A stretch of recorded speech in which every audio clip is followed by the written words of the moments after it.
Lights out, we're underway. It's Motorsport Republica Podcast. Jimmy boy. T-Shabs. It's it's exciting. Exciting times here at the Lair.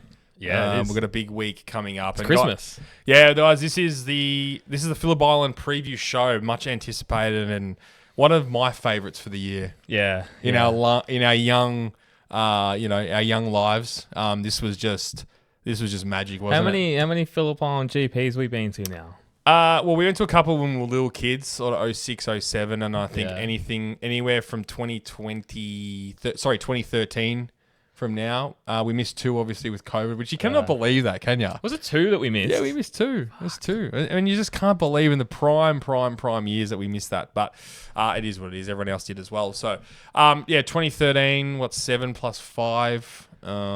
It's 12 years, and then take 2 out of it, so it's going to be our 11th year. Yeah, just together. Yeah. So it's pretty fun. We have such a good time and head down there on in a couple of days. I just did an update on Patreon as well. We'll have a Patreon out on Wednesday afternoon. And guys, when we say we have content coming out of our ass this weekend, we do. We're not lying. Yeah, we have multiple MotoGP riders coming on the podcast. Multiple. We've got a world-class commentator possibly coming on the pod, which we're just trying to secure at the moment. He's a very hard man to get. We're going to have special guests here, special guests there, some content out in Cows at night if Tommy holds it together. Tommy holds it together, and then I'll have our post-race pod on Sunday night. So it is like action-packed, and then we fly out to Malaysia early next week. So it's huge. It is all happening. And we're Patreon on Wednesday is going to be fun with a few beers out in Phillip Island. Yes, I know. And then Thursday could be our biggest day ever on the pod. I think it's media day at Phillip Island, and we're fingers crossed it also stays to plan. The weather, James, you keep sending me weather every day. It's changing. It's 25, then 18, then 6, and then 25 again. It looks like it's going to be hot Wednesday, Thursday, and then cool down over the weekend. But still, dude, 16 degrees in Phillip Island with sun is hot. You get sunburned. So it's hot. And what we're speaking about this morning is you want it to be dry leading up to Phillip Island. Otherwise, it just turned into a big mud pit. Yeah, I don't mind a bit of rain on Saturday and Sunday. It doesn't worry me. It's the wind is the issue down there. The wind is the issue. And it is the rain leading up to the event, which absolutely fucking cooked us 2 years ago when we're lining up to try to park on a Sunday. And you felt so sorry for the fans because we had 2 years of no GP, and then for 2 years straight, just an absolute gong show. Last year, obviously, changing the race to Saturday as well. They flipped that. 2 years ago. 2 years ago. So, it's bit of a gong show. But we're due for good weather. I think there was a few years, I reckon, from 2012 to like 2016, 2017, even maybe 2018. The weather was awesome. Yeah. Yeah, it's like almost like, I don't know if we'll chat a little bit about Bathurst, and that weather was absolutely horrible. Hopefully it's a bit of an opposite for Phillip Island. Yeah, because normally Bathurst is pretty good these days. Yeah. So guys, tonight we're going to run through. We're going to relive some Phillip Island fun, greatest moments. We're going to talk about who's going to win this weekend. Pecco versus Pedro, Battle of the Italians. Pressure's on. Can Pedro come out and out-qualify, which would be crazy? We don't think it's going to happen, but there's chatter. Out-qualify? I think you could beat him. How's Bez going to go? We'll talk about his penalty coming up. It's very unusual in MotoGP. They usually decide on the Thursday what the penalty is going to be. So we'll find out about that. Obviously, the weather, which we've touched on, and then Acosta and Fermin. Can they win? Can they win Sunday, James? I'm sure you. I mean, I'm positive you think that. So yeah, definitely. So that's exciting. It's very exciting. Before all that, head to motoheaven.com.au. Stop doing that, mate. James, if I order something tonight, all right, and I live in Melbourne, am I getting it by Thursday? It depends what it is. Okay.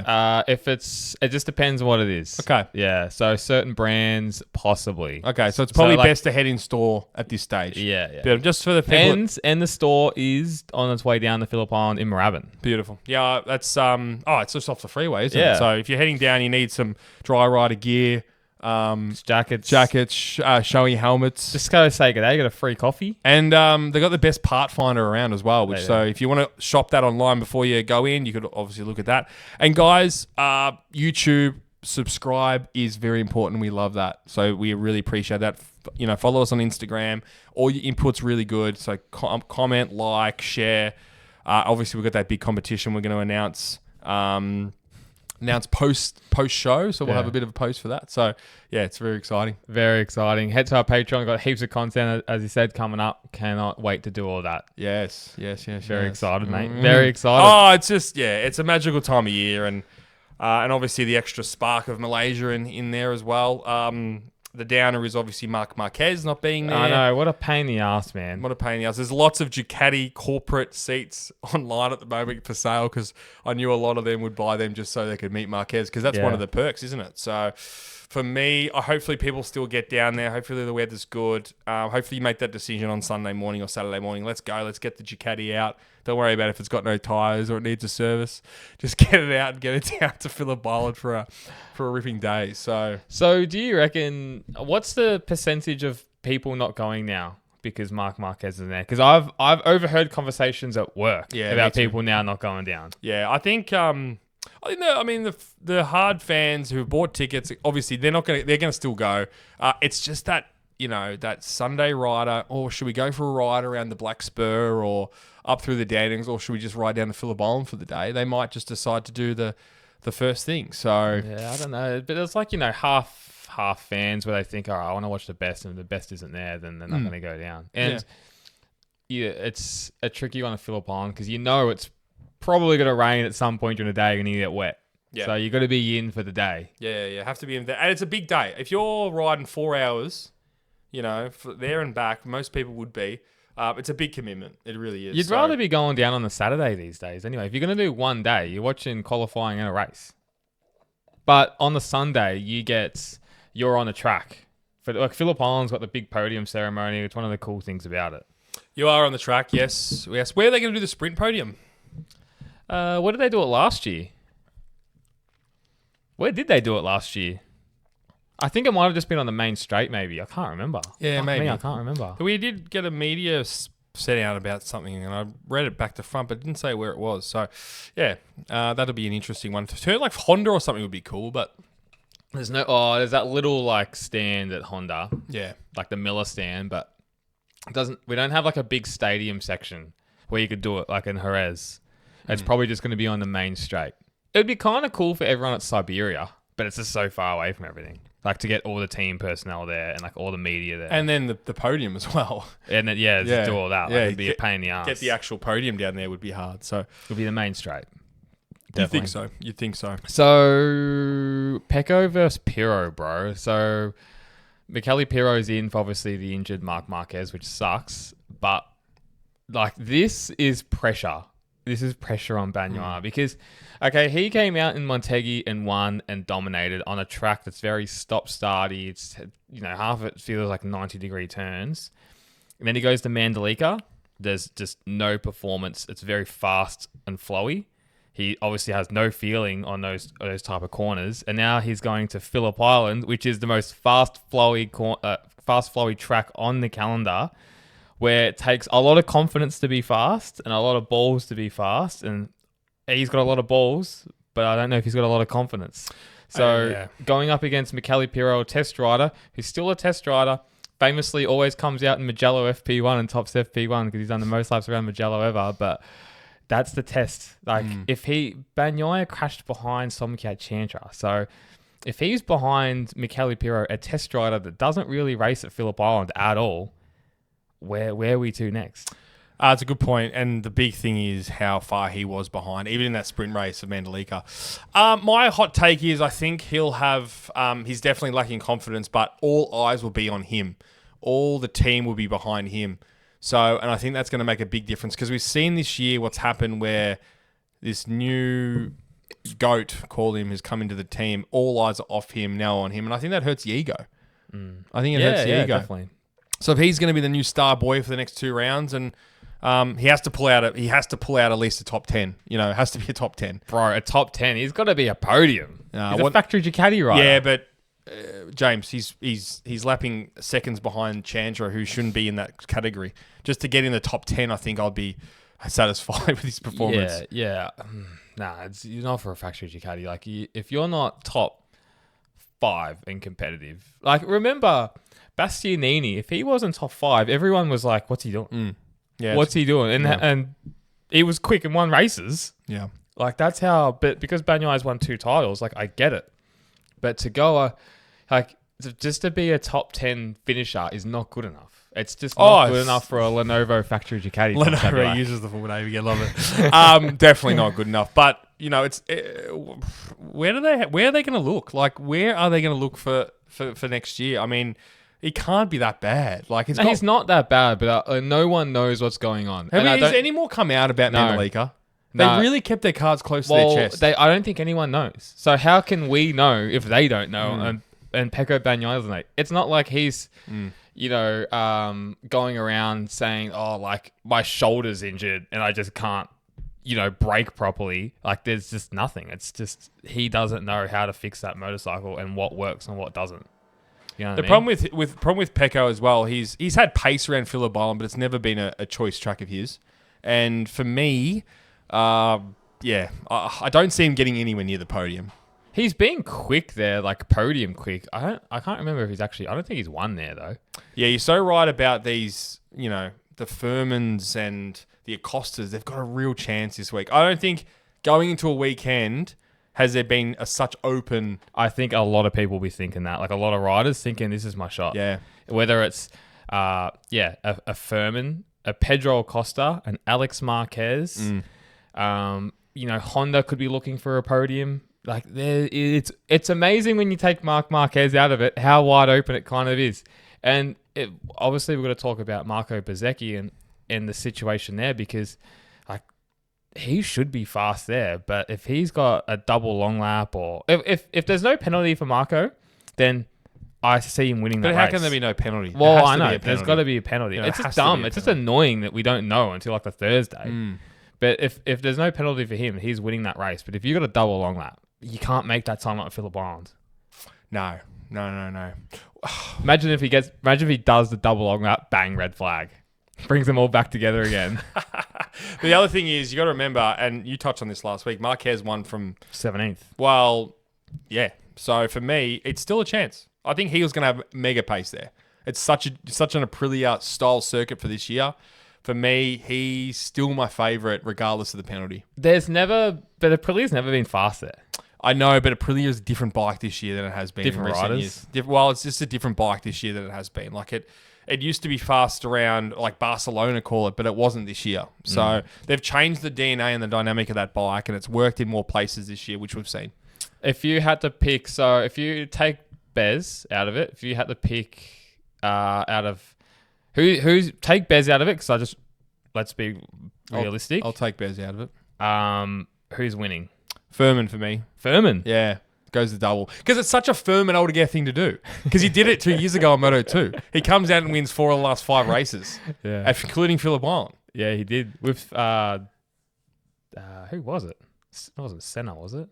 No, Senna was last year. But for me, Fermin... Right. But I think he actually did perform last year when he had a horrid year as well. Yeah, he got like second. He just beat Senna for seconds. Yeah, that's my guy. And if you're looking for a smoky bet this week... for the win. Not even smoky. He's not even a smoky bet, but he has to be red hot favourite. Yeah. So he's one of the only rookies to win his first year with it's like Marc Marquez, Jorge Lorenzo, Danny Pedrosa, Valentino. Like it's in a illustrious group of riders. Yeah, it is. It's some of the best ever. The GOATs, the aliens, So... yeah, I mean, we can't even talk about that category of rider yet, but he's showing some signs that we both didn't think at the start of the year. No, we wrote him off. But it's amazing when these kids sign these contracts, it must switch something off in their brains and going, I'm going to take it a bit easier now. Like, he's gone from winning the last 4 or 5 races one year to being mid-pack the following year, and then coming to MotoGP and winning a race. I mean... Moto2 is just a weird category, though. It's so hard to feel people out. But Fermin Aldeguer on a GP25 next year, it's not a GP24. That's what's going to be interesting to me. But yeah, I mean, the problem is, what is a GP25? I don't know what any Ducati means anymore. I don't even know what is going to go on. They go back to 24s, and then with this and with that, but only time will tell. We'll only know what's going to happen, and we won't even know in the Valencia test. To be honest with you, we'll probably be more of the shakedown. And Tommy, MotoGP is just around the corner. Are you excited? I just said to you, mate, the next 2 weeks are a special 2 weeks leading up to the greatest event in the calendar. It is the greatest event, and you're going to need all your essentials at the greatest event, and motoheaven.com.au has that. All your helmets, Shoei, AGV, Arai, you've got your jackets like Dry Rider, Alpine Stars, Darn Easy. Dry Rider might be a great decision. Yeah, I think it's going to be wet, it's going to be hot, it's going to be cold, it's going to be icy, it's going to be windy. But you can grab all your essential needs at motoheaven.com.au. Check them out. Check out all their socials as well. They're doing good stuff there. But head to motoheaven.com.au. You'll grab everything you need for MotoGP this year. Beautiful. Love it. That's the other thing. They're launching, just to go right off topic for a second, they're doing a launch and a shakedown test Kuala Lumpur next year. So they're going to have their shakedown test in Feb. And then have their grand opening celebration like they did in Thailand this year. So that's pretty cool. They've really decided on do that every year, and I think it's a cool thing, especially in the Asian countries. Well, the shakedown test is good because it's kind of weird, but they'll have all the bikes there, but it's only like the concession teams that can bring your fast riders. Yeah. So Ducati will bring like Piro, where Yamaha will bring Quattararo, and then you it's like a 2-day shakedown test, and then you got your main. It's great insight. main one. So. It's great insight. Yeah, I just think for me, bro, I just think it's Acosta. I think it's Acosta's weekend. He hasn't won a race yet, which is wild. But I just think he's quick. I know he's quick at Phillip Island, and I just think it's either a win it or bin it type of weekend. I think for me. Yeah, well, it's Acosta to a T, isn't it? And I think he has to go for it. That's every fast rookie. Every fast rookie is a win it or bin it. Casey Stoner was the same. Marquez, yeah. Marc Marquez to a degree, but he just fucking he just won it. Yeah, that's true to a degree. I mean, in the lower classes, he either won or crashed in a lot of his career. So, I'm super excited. Bez. The thing is, I know Marquez is out and we're devastated, and I am as much as everyone, but the battle between Bez, Aldeguer, and Acosta Pedro this weekend is the most exciting. And Alex Marquez, maybe. Yeah, I think he's a smoky, bro. Yeah, no, I think he's had his chance, and I think he I don't see him finishing on the podium. Wow, I don't know. But you know what? At least it's wide open. Yeah. You know, if we're going to Phillip Island, and let's just take positives out of this, but if we'll go on to Phillip Island and Mark was there, he's winning. Yeah. Who's coming second by and third? A country mile. Yeah, who's coming second and third. But now that it's so open, it's actually really exciting. Marquez won on a Gracidi last year. Did he go down to 17th? Down to 17th. So remember, he hit his tear off. I thought it was the 12th or 13th, but maybe we'll add a bit of Mayo 17th. We always add Mayo. I'm sure it was. He was far back. Yeah, and he's come back and win. So, yeah. That's exciting. Alex Marquez, I don't see him. I don't know. I just don't see. He hasn't got his start of year form that he had. I think he's dropped away, but he has. But dropped away. I could be chewing my ears. I think that track chewing was my words. I think that was chewing your own ears. Chewing your own ears. That's what you do at 3 a.m. up on Sunday night. But it's so open and it's so exciting. It's just annoying that Bez probably will have a penalty. Oh, he has to have a penalty. Has to. It's going to be a double long lap penalty. Yeah, I know. It has to. Yeah. And it won't be for the sprint. It'll be for the main race. So he'll come out and win. He'll come out and pole, win the sprint, and then fight for the win for the main race. My call. But James, one guarantee, it's going to be a bloody good race. It always is. It's going to be a classic. And I've got a really good feeling. Weather's going to play a part. There's a bit of rain around. Yeah, it's going to be exciting. We're standing at the top of the pits 3 or 4 weeks ago, Australian Superbikes. It's pissing down rain. Sideways. They're interviewing Hent West or Crew Halliday. Jesus. And they go, and the interviewer's going, "Oh yeah, how you feeling confident?" He goes, "I've never ridden the bike in the wet. Never ridden the bike in the wet. Yeah, it is pissing down. It's freezing cold, and these guys just launch into the first corner. I just think they're just not human. These guys, like they are just so different to the normal person. Yeah, you know, they just." fear just gets put in their back pocket and they just, ring the throttle and go, So, and I love that. That's why we love MotoGP, really. And that's a cool thing about Phillip Island as well, because it has that essence of you kind of don't know what's going to happen. You don't know what's going to happen with the weather, the winds, and it just takes so much balls to be fast around that track. And you watch it live and you can really appreciate it. Yeah, and again, I know if anyone listening to this would be a MotoGP fan, but if you're thinking about heading down there for the weekend, just go. Pick a day, take little kids down because they'll love it. You have to experience it. Like when we were kids, we went down there. Just the loud noises. I still remember the smell of these Moto 3 bikes when I first walked out. You would have been 125s for you. 125s, yeah, of course. Two strokes, and just like that sound when you're walking into the circuit, and you're gonna smell it, and then the wringing their neck out coming out of turn 12. It's just, there's nothing like it. Yeah, if you're going in through that front entry and you're seeing them come out of turn 12, it's very cool. And I know we used to walk in there and just stop and just watch and just see them go 1 and 2 and 3 and 4. And I was a classic thing where there was always crashes in front of me. Never saw them. Yeah. I've never seen a crash. No, you haven't. You haven't. Every time you've looked at your watch. Yeah, it's amazing. Or your phone. Yeah, it's amazing. Or something else. Yeah, you've always Colombian. Colombian. I'll never forget that. That should be on your top 3 moments. That was amazing. That was amazing. Never forget that. But yeah, it's true. I mean, we have a different, it's different now for us because we have that media side of things now. But yeah, we still get those chills down the spine. Yeah, we'll still watch a lot of the practice and stuff. We'll try and get out. You have to watch it from somewhere. Yeah, 100%. It is good watching FP1 though out of turn 12 because you can really see them trying to set up the bike. I remember someone told me when I was younger, I was like, you always got to go turn 12, FP1, FP2. You can see them really shaking out of the bike. And it's true. And then you watch them on, Sunday warm-up, whatever, and they got it dialed in. Yep. It's a cool little insight.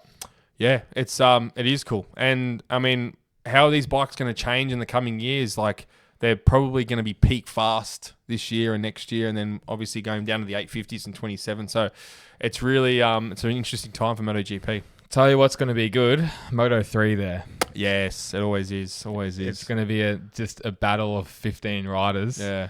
And it's you just can't. You'll never know who wins that one. No, you never know. It's like Magello. It's just always. It's like the race of the season. Yeah, and you can't sort of lead out of turn 12 really. Some do, some hang on, but most of the time you get caught along that front straight. So yeah, that's it's exciting. Moto 2 as well. I mean, geez, that's championships hotting up. 9 points difference. I know between Manu Gonzalez and Diego Moreira. So again, that's super exciting. I mean, that's the championship to watch really. Yeah. What's the only championship left going into the last. Another category is interesting, James, looking at the schedule today. They've got like Superbike Masters. Yeah. Was that on last year? Nah, I don't think I've ever seen Superbike Masters on, which is a random category to Dave have. Shaw isn't participating. I actually spoke to him on the phone and he's going to go say g'day to a few of the boys. Oh, okay. He got asked, but he denied, obviously. Yeah. Too fast. Didn't get the... Too fast. Didn't get like the factory option. Yeah. Didn't have the HRC truck rolling up behind him. That'll be right.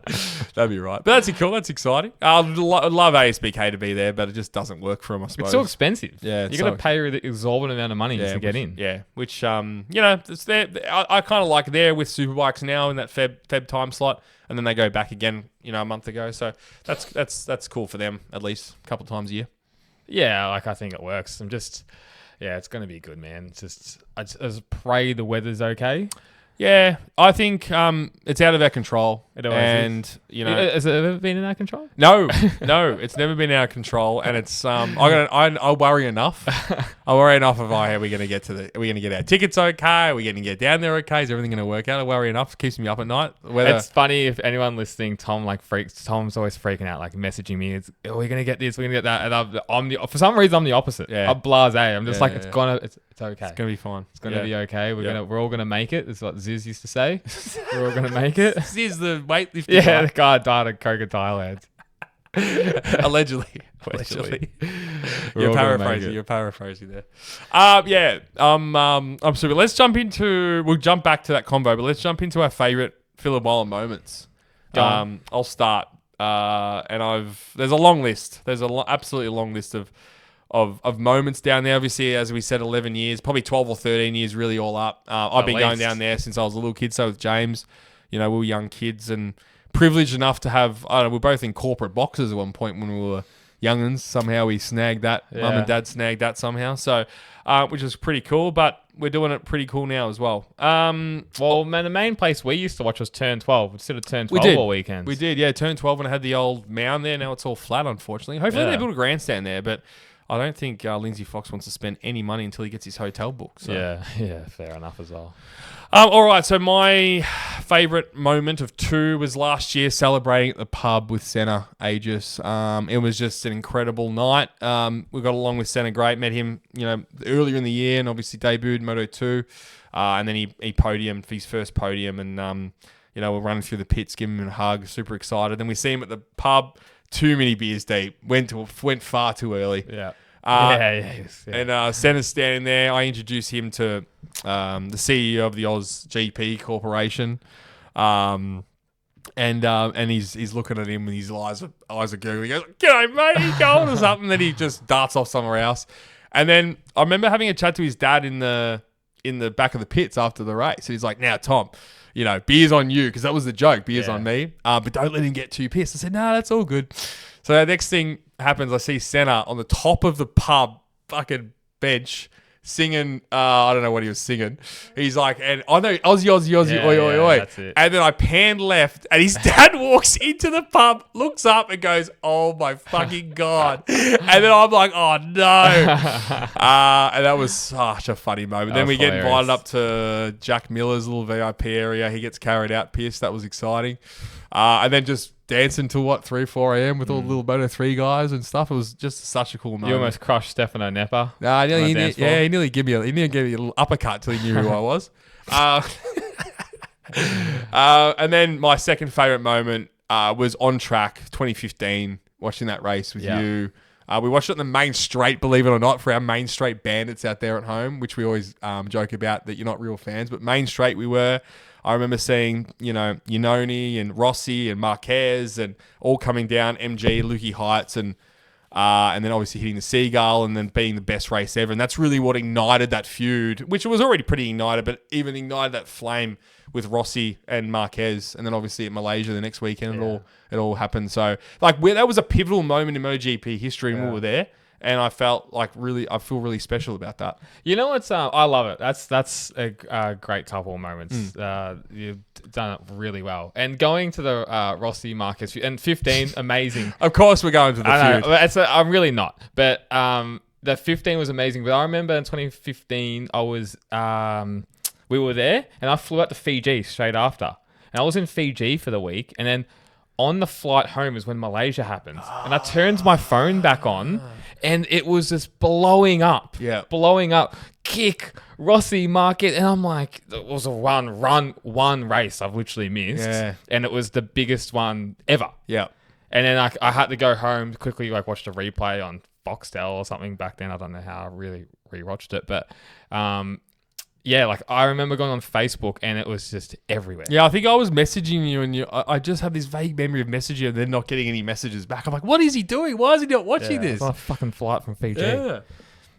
I love it though. But that 2015 one was awesome because the weather was so good as well. The weather was amazing. Amazing. Hitting the Seagull? Yeah, that was amazing weather all weekend. I remember being I remember having sunglasses on and that Monster Energy polo. And just being even tanned, I think we got tanned on that Friday or that Saturday, and then just having that awesome day on Sunday. Also, I got up on stage and banged my knee. Is that 15? That was 15. Yeah. Yeah, you never recovered from that. No, it still fucking gives me grief. I mean, you can believe it or not. I was training for a marathon at that point, and then it all went pear shaped after that, unfortunately. But yeah, got up on stage at the pub on the Saturday night. Or was it Friday night? Oh, you know what? It was a Friday night because we went too hard on the Friday night. And got way too pissed. And I remember just being on the cab ride home and just covered in sweat. Well, we almost in shock. You were in shock. Yeah. You probably went pale white. Yeah. That was the night when there was a massive, and I'm sorry if someone's listening that was in this line, but there was a massive line for a cab, remember? Yes, and we walked straight up and just darted straight into a cab. Yeah. Everyone's been waiting. We jumped in, closed the door, locked the doors. Everyone's banging on the windows, swearing at us, trying to beat us up to the cab. Just go. And just races straight out. Oh, yeah. Yeah, it was like that. I remember just holding my knee, going, oh my God, and then just getting through the weekend, whatever bloody pills I could get hold of. of the recreational. Yeah, sure. My one of my favorite moments has to be. I've got two. The main one I think for me is 2013. It was the first year we would have been 18, 19, yep. And it was just us two before the big group of boys came down, and we just kind of figured out how big Phillip Island Grand Prix was in like drinking and the pub scene, because we were old enough by then to actually do it. Well, I think 2013 is when I only came down on the Saturday night. Yeah. 2014 for me was that, Jägermeister necklace. Yeah, yeah. That situation, that was the turning point for us going, oh my God, this is incredible. Yeah. So, yeah. Yeah, and I just loved 13 on that Saturday night because we'll just... I don't know. It was just green, kind of green. Green as Yeah. it was. Everything was super brand new. Yeah. I remember just drinking for some reason VB Stubbies all night, and then just vomiting and passing out in your grandma's front bush. Sorry, Gran. Sorry, Gran. Because we had nowhere to stay. So yeah. But I just because how new everything was and how, as you said, how green we were. It was just a cool experience and very eye opening. Like trying to take a piss in the urinals is it's still the most intimidating thing ever. Yeah, James has got a bit of problem with that. Yeah, if you ever see him in the urinal, just give him a tap on the bum. Can you not do that? And breathe. No, they won't see you in the urinal. You'll be in the thing doing lines like everyone else is. Oh, that's good. Oh, that's funny. And your second moment, you said you have two, or? Yeah, my second one actually is driving down by myself from Sydney at that stage. Yeah. And I think it was my first year of kind of independence. And I think it might have been even the same year. But I remember being by myself that Friday. I was like, fuck it. Whatever. I'm just going to go down because you couldn't make it. Yeah. And I was just sitting on turn 12 on the hill on the Friday, just watching it by myself, having an awesome time. In my VY Commodore, everyone has a Commodore growing up. And I got a message from my mate, and he's from Sydney as well, and it was Marlon. Shout out to Marlon. He's like, "Oh, I'm actually at MotoGP. My dad works for Pramac. Do you want to get into the Pramac box?" A dream. I was like, "Sure." So his old man comes and gets me, gives me a pit pass, and then we in the Pramac box. I was like a fresh 18-year-old, and then we had lunch with him because he was high up in like Pramac generators or whatever it was. And just had an awesome time. It's amazing that you think Primac's been around for that long. Yeah, I know, crazy. Incredible. They sponsored the NSR 500 Honda. Yeah, right. Back in 2001. Jeez, and that was the first sort of year they were in. Yeah, that would have been the first sort of year they're in, and then they went to Ducati in the early years as well. Like, remember when Casey Stoner was winning and Sylvain Gintoli was on the Pramac? Yep. And it was like a bucket. Yeah. But I mean, it's amazing. I was actually doing some research about the 2007 season and how incredible it was, because obviously it went to 800 cc's that year. And it was a big change, and they thought these bikes were going to slow down immensely, and they just didn't. They were actually faster on the straights in 07 they were in 06, because they developed a new piston system in the 800. So looking again, I was touching on it before at the start of the pod, looking into 2027, how that's going to go, and I don't think they're going to slow down too much. I don't think so either. Yeah. I don't think so either. A couple of memorable moments, just going back to it, Casey Stoner's after he won the world title in 2007, being there for that was... Well, we watching that on turn huge. 12 together, I'm pretty sure. Yeah. Ducati tops in... we were in Ducati tops in like 2014, 15. Oh, later, yeah. 14, maybe 16 actually it was. There's a photo of us too. Nah, that was earlier than that. There was a photo of us at 6... Nah, that was 2014, has to be. Nah, definitely wasn't. It was 16. No. Yeah, because it was T-Shav, skinny T-Shav. No, but I was young. I looked way younger then in that Ducati than I did in that 2015 photo with my Monster. I'm telling you, it's 16. Yeah, right, really. Yeah, because it's a 16 apparel. Yeah, okay, all right. I'll I was violently hungover. I'll agree to disagree you on that one. And being there for Casey Stoner's 2011 title win as well was very special. That was a good one. Yeah. But on track, one of the best ones just watching it was Valentino Rossi winning in 2003 for 10-second penalty. Yes. And he had to, he went and winning by 15 seconds. There's a few messages we'll go through that, but that was just like unbelievable to watch. Yeah, it was dominating. Again, it's a race that really you look back and I think everyone does. I mean, Rossi's career one race, that's the one that I think of, you know? Yeah, a lot of people do. They really do. It's a special track. I got a question for you. We're talking about Marc Marquez. Jorge Lorenzo comes out and says how strong and mentally tough Marc Marquez is. And that leads me on to this question is, who is with him in that? Is there anyone with him who is that mentally strong that would, as Scott Redding says, will ride through a brick wall? Because for me, it's Marc Marquez, Valentino Rossi, Mick Doohan. Yeah, I think that's the only three because we knew, like, for instance, Lorenzo, he did struggle in some scenarios, obviously when it rained, and he had he had that issue. Quartararo's got the same sort of situation. Casey Stoner. Quartararo, I don't know. I'm not too sure about that, but he just hasn't had the... You know what? Maybe mentally when he was younger, it was a bit more fragile. Yeah. He used to beat himself up a lot. And then Casey Stoner's always had some issues with the media and that sort of aspect. And I think... I don't think there's anyone better than the three you mentioned, or anyone even close to those three. Yeah. I think Valentino, mental with the mind games, was just incredible. How to psych out his opponents. And he did that for years and years and years until, like, you know, Jorge Lorenzo kind of came along and really kind of gave it to him. And then obviously Mark, and then Mick Doohan coming back for that injury as well. Just very mentally tough. And you can kind of still see it with Mick now. That dude's just no bullshit. Yeah, yeah. God, yeah.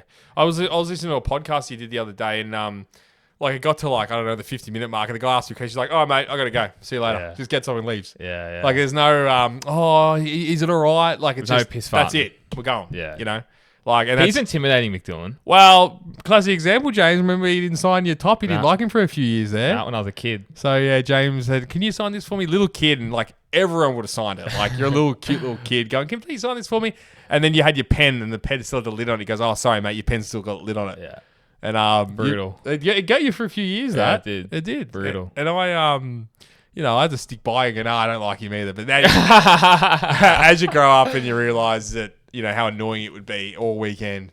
Yeah, You know, it would be. fucking so annoying. Just It would like be. leave me alone, sort of thing. But that's what you get. That's the nature of the beast when you become celebrity and bigger, and that's you have to face Five-time that. world champion. Five time. Yeah. So, yeah, for me, it's the three mentally toughest guys, if you call it that, would be those three easily, and probably arguably the three best ever as well. Yeah, like not far off it. That's for A sure. lot of people have probably a lot of people in the media like dissing Agostini a little bit, saying all these championships were on like such a more premium bike than MV Augusta. Yeah, they were like he was racing a MotoGP bike, the rest were on Moto2 bikes. Like, it's just a different era. Yeah, you know, it is. it is what it is. Like, the dude's still amazing. Yeah. Apparently he's got some wild stories. So, I don't know. You can't take it away from him. He was winning in like the fucking 60s or 70s, Yeah. whenever it was. Like, you know, Yeah. you can only beat who he's going to beat. Exactly right. You know, different time is what it is. Quartararo weighing up options and moves, already talking about it in the media. And there's even murmurs of him weighing up, even going to a satellite team, which he's come out and said. Wow. Yeah, which is the Marc Marquez effect, because he went to Gresini. So this is how much this guy wants to win. Interesting. There was some talk, and this is on this, through the media during the week, and they were saying that MotoGP and Liberty Media coming in want like all teams to be independent teams going forward from 2027. So, like, still obviously you purchase the bike off the thing, but there's no parts, hand-me-downs, that sort of thing. They want them all independent, like how Formula One is. Yeah. So it's interesting. Factory back to a degree. And how does that then affect that decision with Quartararo going to a, you know, what does that mean? Because, yeah, like, should really, like, it's hard because you look at Williams in Formula One. Like, they're an amazing team, but they don't sell energy drinks. They don't sell cars. They don't sell anything. They've just got a racing team with sponsorship. Other than that, no other team on the grid is similar to that. It's interesting. That's a good point. Well, you look at Red Bull drinks, Mercedes, Aston Martin, they're all car brands. Haas arguably is, you know, he's got a transport company, probably the same situation, maybe is the closest. But all the rest of them, they're all here to sell something, you know? So, you know, is going all the independent team, is that the best way of doing it? I think it's perfect now, and I don't think that should change it, because how cool is it that Jorge Martin last year could win on a non-factory bike? Yeah. Like I like non-factory team. Non-factory team, sorry, on factory bike. So for me, like, I never see I'll never see that working if they get the bike at the start of the year and they can just work on it themselves. It's not, for me, that's just not going to work. But who knows? Who knows what that means? Who knows? So it's interesting for Quartararo to come out and say that. And that's how much this guy wants to win. And he still says, look, I should be a factory rider, whatever that means and whatever team that is. But those comments are just saying to me that he is like 1 foot out the door. 100%. If that's what he's saying in the media, 100%. Yeah. I mean, where do you go? Grassini? You go to Trackhouse, or you go. He's got to do better results at Trackhouse, or you go LCR. How's that going to be any better than where he's at? I mean, yeah, it's going to be better. It's going to be better within reason. It's like reason. That's what I'm saying. This is the Marc Marquez effect, dude. You know what? This is the thing. If he's saying this, he has no confidence in Yamaha moving forward, especially 2027. Yeah, because he's been obviously hanging around for these new rules are coming in. And he's probably ridden this V4 thinking, this is shit. Bro, if Raul Fernandez is pulling 5th and 6th, yeah, Quartararo's podium on a Trackhouse Aprilia. And remember, he could find a contract with Trackhouse Aprilia and work in the contract with Aprilia for a full factory bike like Zarco has done with LCR, where he's got the exact same bike as Juan Mir and Luca Marini. So you can still work that in. You're going to take a pay cut, but if you've got a full factory bike, who gives a shit? And he's made bank the last 2-3 years, so you would do it. And imagine that would actually be so good for the sport to have Quartararo on a Trackhouse team on a full factory bike winning. How cool would that be? It would be. Oh, you heard it here first. We just planned out his future. We'll tell him that on the weekend. Go on Trackhouse, brother. Yeah, we'll talk. Yeah, we'll sit down. Our friends at Lockdown will have Quartararo wearing his hat. Yeah, we'll start the rumour mill in about 3 days, 4 days time down at Phillip Island. That could work. I don't know. Maybe I should be his manager. Well, the thing is, you're right about the Marquez effect because we would never have said this 2-3 years ago. No and now way. Marquez has successfully done it, gone to the factory team from there. Then maybe and that's on an older bike. That's just the new path of MotoGP and how it works. So for sure, and on an older bike, that's something that could. And I think it could work. Martin winning that championship on a non-factory team as well has probably started all this as well. He could be that could be the yeah, that's right. People look back at that and go, well, fuck, he won the championship. Marquez then went to Grassini, won races, then went to Ducati. It's all started from there. No different being on a full factory Trackhouse winning a championship it's never happened than before. A Pramac Ducati. The whole Jorge Martin situation on that Pramac has never happened before. Yes, Valentino Rossi, 2001, blah, blah, blah. 2001, yeah. But for me, it's not the same thing. It's not the same that thing. was a full factory bike. Yeah. Well, they're both full factory bikes. He had the Japanese standing there in the pit lane with him. Had his own tyres. Yeah. He always The Italians don't like to hear that one. No. He helped develop the tyres, James. That's why they were so good. All right, we're going through our fans' best MotoGP moments. Yes, we are. All right, let's do it. There's a couple good ones for you. Willie Nels, I had to highlight 2 from Willie Nels. For him, it's Tommy's 4 Pine story. Oh, yes. Yeah, that's a great moment. I'll retell it. Just give me a couple of minutes. So this guy, 2018, we go to the pub. Shane Van Gisbergen and Scott Pye are there drinking beers. We walk up to him, say g'day. We're chatting for probably half an hour. Probably the greatest performance of my drunken life was that night. James is like a really timid kid, and this is the turning point in his life where he came out and was like really confident. Is that fair? Yeah, that's fair. It's all up from there. Autism. It's not saying that you were timid's not good. I'm just saying like Autism. you really outbranched yourself there. That's when I took off the sensory headphones, put them down, and never saw them again. That's true. Or the other way around. Yeah. So then this guy's like, oh, these guys must be pretty cool. Talking to Gizzy. He wanted to come into the combo. He's like, boys, what do you want for drink? And I was like, oh, I'm having, 4 Pines, bro. The beer, 4 Pines. He's like, all right, no worries. So I walk up to the bar and said, oh, can I get a 4 Pines, please? And the guy's like, yeah, no worries. He goes, oh, I'll get a Scotch and Coke. That's the guy who's paying. Has a $100 note. Gives it to the barman. The barman puts 4 beers on the thing. I'm like, oh, they're not for me. They're just for, and then 1 Scotch and Coke, whatever. He gives the 100. The barman gives him back like $2 $2 change. was $2. And he goes like this. And I go, oh, cheers, mate. Grab the beer. And then the barman's like, oh, they're all... I'm like, no. He thought I said 4 pints. So I'm like, oh, fuck, I'm already paralytic. The guy's like, oh, you have him. He didn't give a fuck. He was Nah, he over didn't it. give a shit. So I was trying to hand it to people, and everyone's like, what the fuck? Why are you handing beers out? It was so weird. Yeah, that was funny. 4 pints.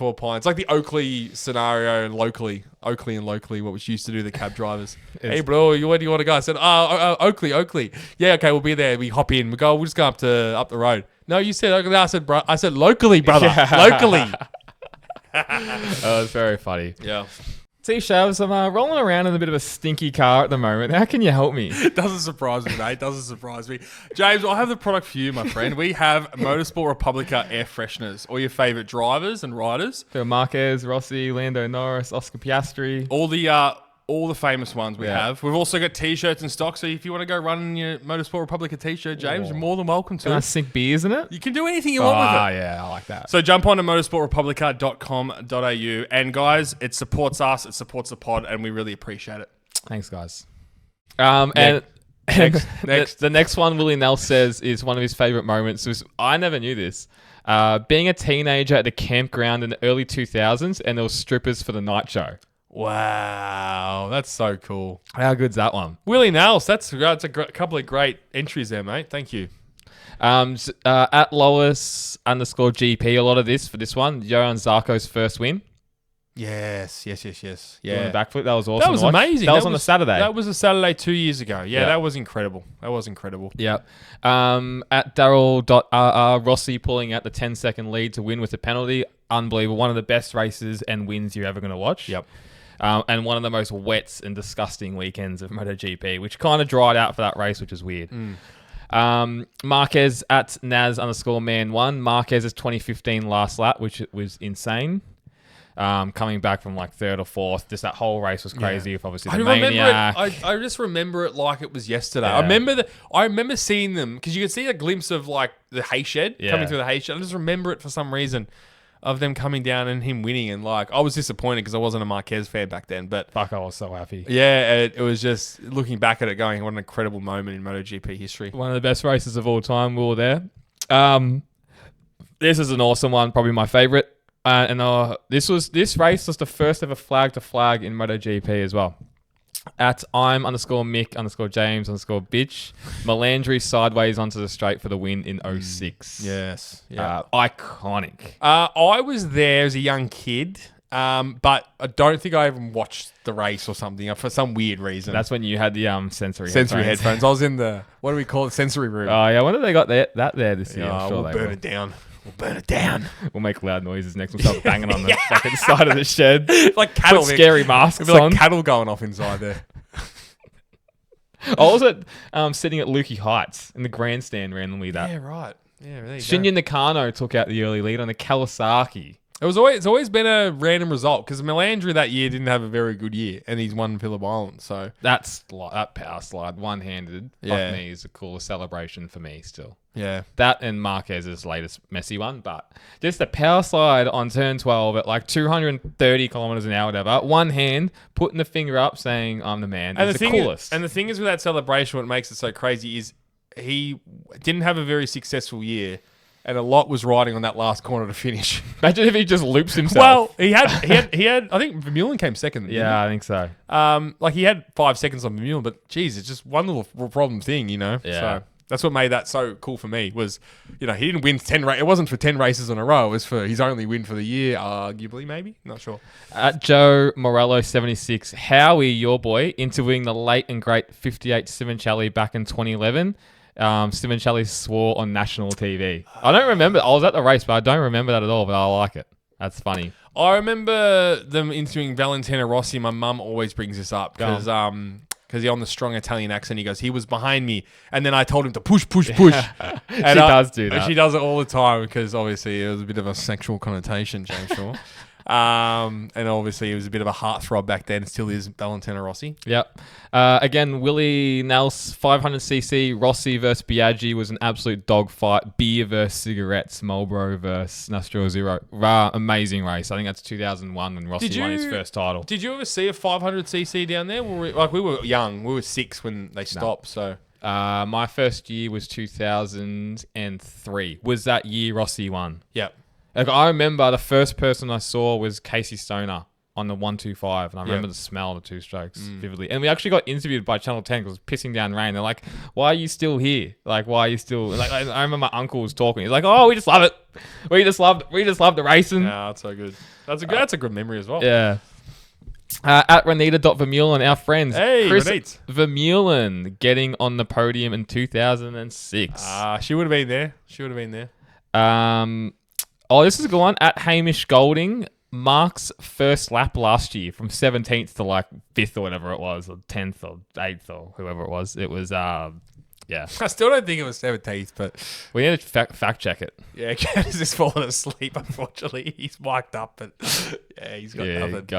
Got him. At Cactus Jack, great name. Stoner's 6 consecutive is unbelievable. Yeah, I love that. So good for that the Grand Prix Corporation when that was happening. The fans were, the biggest crowd, ever back then. So amazing. Hopefully we'll get back to that soon. I hope so. Again, Matt at Maddie574. So many of these, but Mark's starting the race on his clear visor, iconic in 2024 on the Grassini. So definitely a good one. At Andy_Lawson, Jack Miller winning Moto3 2014. What a race that was. Remember that? Yes, I remember that. For the Aussies, which was... We were sitting at turn 12 for that.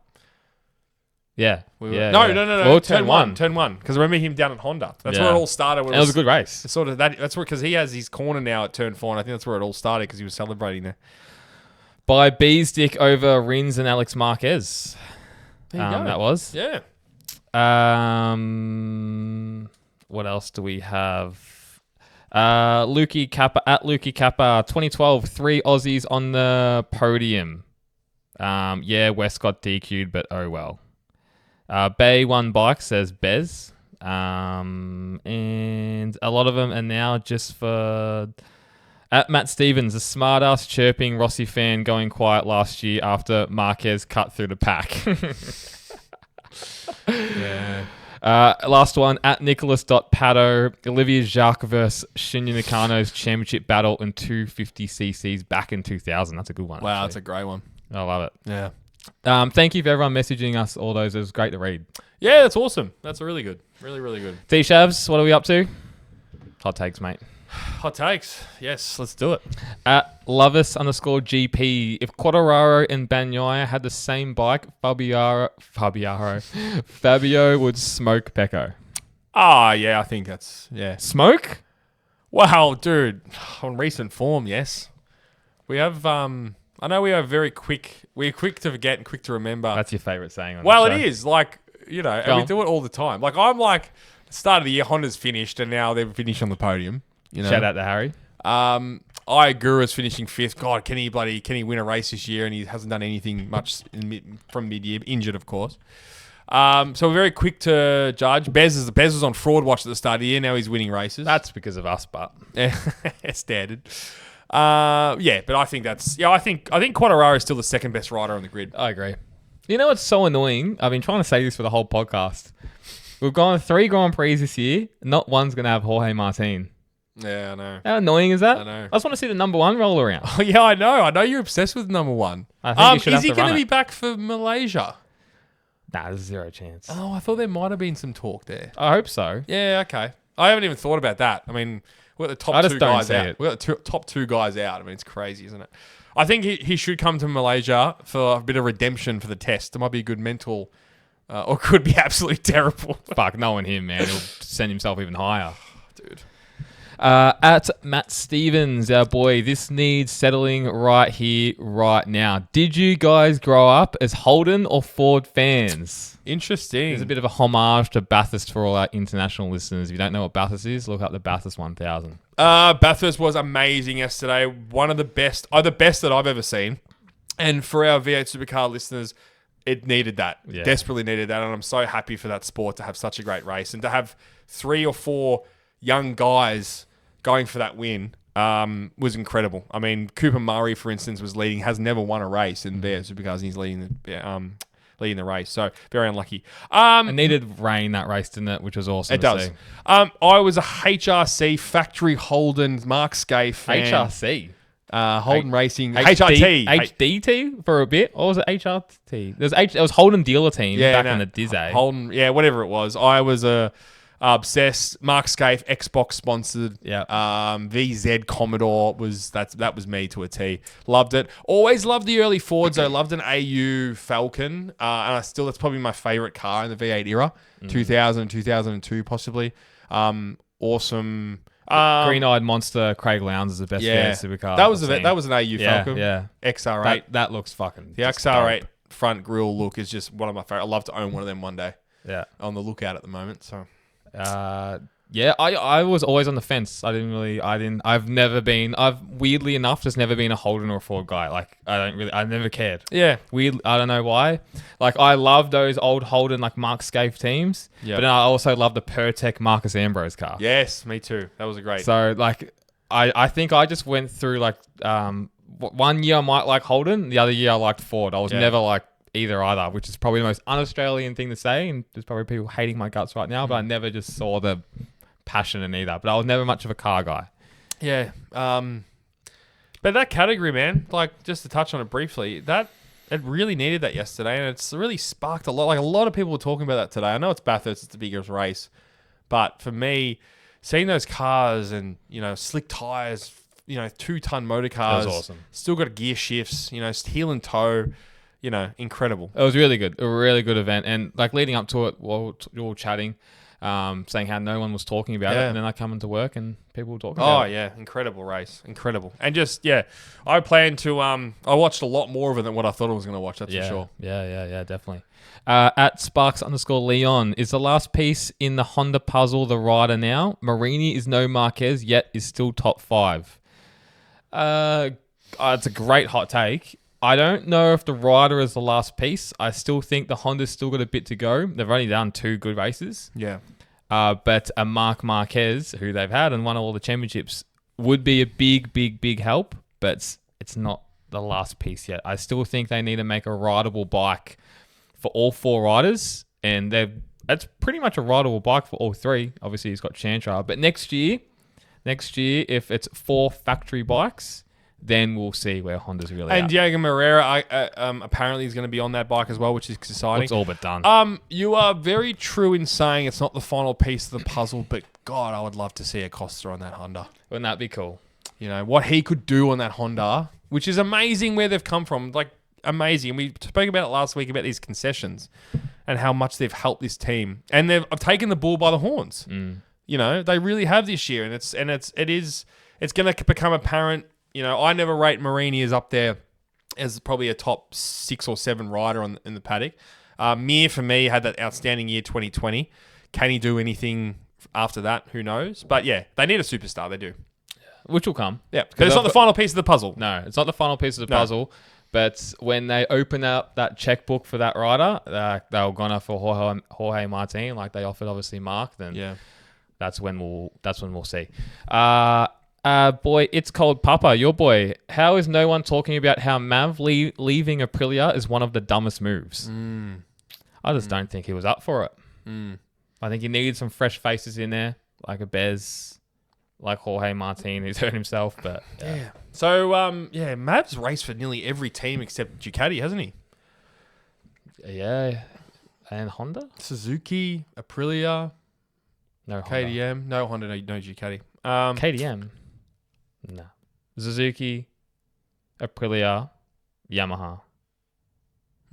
Suzuki, he started off with, went Yamaha, then went to Aprilia. Yeah. Yeah, okay. Yeah. Zarco did half a year in KTM. People forget about that. He does, yeah, he is. And he did a test ride for that same year for LCR Honda. No, not many people would know that. It was just that and Sepang he rode for. So who's he rode for again? Who? Mav. Suzuki. Yeah. X-Star Suzuki. Yep. Then he went to Movie Star Yamaha. Yep. Tried to blow the engine up in Austria. Yep. Went to Aprilia halfway through the year. Yep. And then he's at Aprilia. Where's he riding now? Oh, KTM. Sorry, I just wanted you to. Donkey. I didn't want to embarrass you on live TV. Oh, you have, mate. We're gonna cut that one out. Is there a race for KTM? We're going, okay. You didn't clarify. It was Tech 3 KTM. Hilarious. Fuck you. Don't do that to me again. At 8:43 p.m., you were dead to me. Actually, I'm not going to Phillip Island anymore. Hilarious. At Caleb Russell, praying the weather is better than Bathurst. Great call. Yeah, my I friend think, Caleb. and for me, the thing about MotoGP, it doesn't need the rain to make it exciting. So that's one thing. And the second thing, these campers and everyone coming down there riding bikes as well. We're not 50% of people would ride down there. You want the weather to be good. Yeah. Because it's obviously dangerous as well. And, getting all your gear wet's a pain in the ass, as we know. Yeah, it's fucking nice. So... that's why you go to Motorheaven. They'll come out here. Buy some dry rider Thunderwear gear. That's Willie_Nels. He's just on fire lately, Yeah, Willie. he is. He's a contender. Number one ticket holder. Yeah. He really is. What's the funniest non-racing thing you've seen at Phillip Island weekends? Funniest non-racing thing. Oh, God. I got myself into an absolute fucking shambles last year doing that street talk. Nearly got punched up. I saved you from getting punched up, Yeah. I think, 2 or 3 times. Yeah. Tom was the most obnoxious drunk I've ever seen him. You've Yeah. been bad, but this was another level. Yeah. And you're just throwing a camera and a mic into people's faces and just asking them obnoxious questions. Yeah. And one guy was literally ready to punch your lights out, where I just turned you around, sent you off. Yeah. And I just had to apologize to this James guy. does the double arms like Yeah. that. No, like that. That's Yeah. double arms, James. And I had to be super stern with you. I'm like, I don't want to get You beaten did. up either. You did. You were super stern. And I couldn't give a fuck. Like, No, I you really didn't. couldn't. But I didn't want to get beaten up. It was Imagine just you a lot got worse. beaten up. Well, that's what would happen. The innocent guy. And then I would have to beat that guy up. But it wasn't worth it. It definitely wasn't worth it. No. And look, there's been a couple funny, very funny stories, but I know one that I definitely cannot say. No, we've got Patreon. That will go on the Patreon. Yeah. That I guess all I can say was offering someone a dance on someone's shoulders. Yeah. There it clicked. That's a good one. clicked. Well, there's a few of these scenarios. Oh, There's driving home, throwing the pizza out the window. There's all sorts of stuff. I did embarrass myself in front of Scott Pye, and it was the night of Shane Van Gisbergen, and we were talking to Gizzy, and we knew who he is. And I had no idea who Scotty Pye was because I wasn't a big V8 Supercar fan, obviously. And Gizzy goes to me, and he goes, "Oh," I'm like, "Who's your mate?" And he goes, "Oh, that's Craig Lowndes." And I'm like, "No, it's not Craig Lowndes. I know that much." And he's like, "Oh no, it's Scotty Pye." And then to Scotty Pye's face, I was like, "Who the fuck is Scotty Pye?" And I didn't think he liked me from that night. No, yeah, he's a strange cat, that one. At Z_Andrew Arthur, Bathurst style shootout instead of Q2. No more slipstreams, just one rider, one warm up lap, one flying lap. Would love to see it. A top 10 shootout. Superbikes used to do it. That's what they should bring back as well. They should. But MotoGP, a top 10 shootout would be fucking sick. And I know people complain about the weather. Who cares? It's a part of the fun. If someone gets dicked and the rain and the heavens open up for the last rider, whatever. Don't you reckon? Yeah, I think it's still exciting enough. It is exciting, but don't what change about what's this? not broken. What about this? You know how Formula One do a certain sprint races? Yep. What about if you did a top 10 shootout for 4 rounds a year? Yeah, in Q1, that'd be exciting. Or 12. It would be a 12 riders. Yeah. Yeah. It would take a fucking long time though, wouldn't it? Or you just shorten it down to 10 or something like that. Yeah. What tracks would you do? Magello? Yeah, you just do Magello, Le Mans, Phillip Island, probably one of the Jerez. And, Yeah, that's what I was thinking, Jerez. And then Valencia's the last round, just to spice things up. Oh. Imagine doing Coda. It'll take 3 hours. Well, Valencia is good because it would really, if you were fighting for a championship, you could just throw it up. Yeah, and all eyes are on you. That'd be good. That's what the best thing about a top 10 shootout is no hiding. There's no slipstream as the gentleman Andrew Arthur said. There's no slipstreaming. There's no anyone getting balked. It's just pure pace. No, I love that. That could be really, really cool. Yep. Next one is maybe a bit more of a you question. I like this question as well. B_Rothberg T-Shavs. To make Phillip Island MotoGP perfect, have it after Cup weekend or before Easter? Yeah, okay. So after Cup weekends, like when Valencia is normally on. So like November 7th to 10th to 13th. Yeah, it's interesting. Better weather. But again, November's still up and down in Phillip Island for us locals. I don't think it would make that much of a difference. I really don't. I don't think they're going to fly all the way out. Like, it would have to be the second last race of the year. And I just don't think it works for MotoGP. Yeah. So there'll be a reason behind it. Obviously, in Easter weekends, too close to Formula 1, too close to Superbikes. It can't be any other weekend. It can't really. The only thing you could do is probably put Malaysia back a week, but then they're in the rainy season as well. So that has every chance of just completely wiping out the track. So Are they in their rainy season in October? Yeah, it is. Yeah, I didn't know yeah. that. Well, yeah, it is the rainy season. But yeah, it rains for like 10 minutes at like ridiculous amounts and then just stops, which is like the last thing you want. Yeah. Well, not the last thing you want, but a terrible thing for a motorcycle race. Better than being 5 degrees raining sideways all weekend. True. Yeah. T-Shavs, Yes. see you down at the islands. See you down on the island, mate. Very excited. We'll do our Patreon on Wednesday. Have that up Wednesday night, hopefully. And then we'll just keep an eye on our socials. We'll be posting a whole heap of shit up through the week. And we'll see everyone down at the islands. Looking forward to it. Thanks, guys. Appreciate all the support. Thank you. Bye.